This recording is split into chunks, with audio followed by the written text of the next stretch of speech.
What's going on everybody? Welcome to the Data Studios. Today we're gonna be show you that how to download any YouTube content in the YouTube app. So go to your home screen and find the YouTube app on your device. If you find this YouTube app, then tap on it. Then find the content you want to download and play it. So right now I just opened the video in front of me for showing how you can download any content and watch it offline. After playing your content, you will see some option at the bottom where there is a download option. You have to click the download option to download the content, then you will see the downloading process started.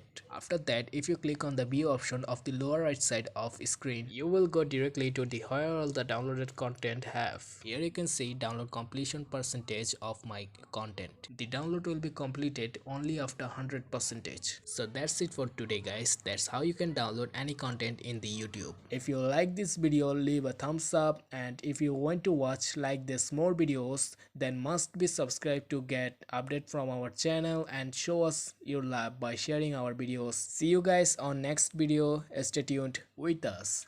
Tata.